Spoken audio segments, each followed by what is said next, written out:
Hello.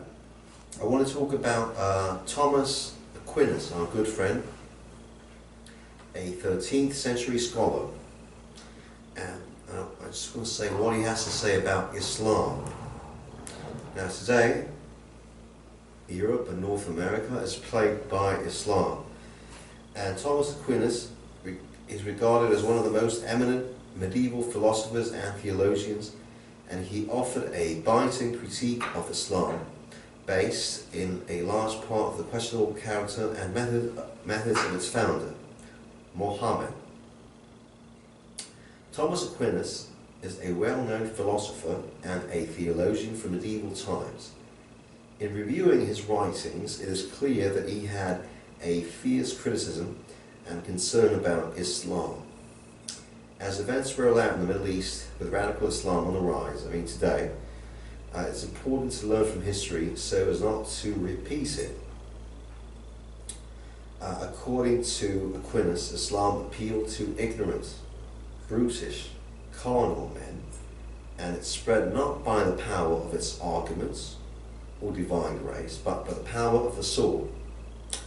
Thomas Aquinas, a keen observer of the human condition, was familiar with the chief works of the Muslim philosophers of his day, including Avicenna, Alcazar, Averroes, and engaged them in his writings.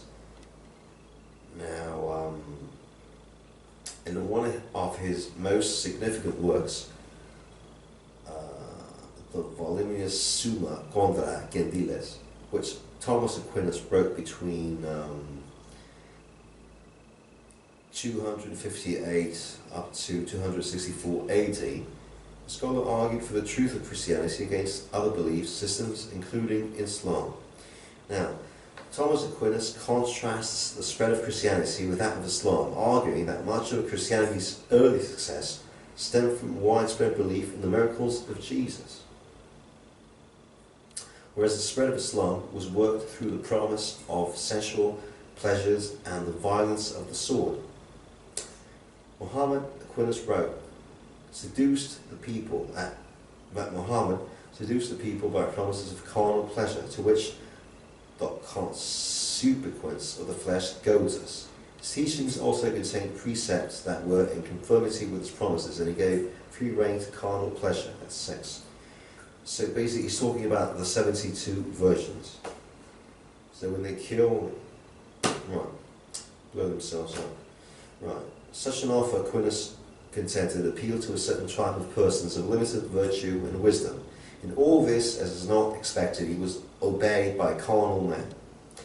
As for proofs of the truth of his doctrine, he brought forward only such as would be grasped by the natural ability of anyone with a very modest wisdom. Indeed, the truths that he taught, he mingled with many fables and with doctrines of the greatest falsity. Because of the weakness of Islam's contentions, Thomas Aquinas argued, no wise men trained in things divine and human believed in him from the beginning. Instead, those who believed in him were brutal men and desert wanderers, utterly ignorant of all divine teachings, through whose numbers Muhammad forced others to become his followers by the violence of his arms. So Islam's violent methods of propagation were especially unconvincing to Thomas Aquinas, since he found that the use of such force does not prove the truth of one's claims and are the means typically used by evil men. The Prophet Muhammad said that he was sent in the power of his arms. Thomas Aquinas continued, which are signs not lacking even to the robbers and tyrants. It's interesting that Aquinas mentions the initial followers as brutal and desert wanderers. Isn't that what we're seeing play out today with Syria and the Middle East? Brutal men carrying out heinous crimes in desert regions. Syria, Iraq, ISIS, al-Nusra. And it's moving into Europe, Western Europe, and the recent Paris attacks demonstrate. Now, through Obama's open border policy, we're seeing the early signs of radical Islam here in the USA, America. Let's hope that the more honourable leaders learn from Thomas Aquinas and stop the invasion of radical Islam into the US.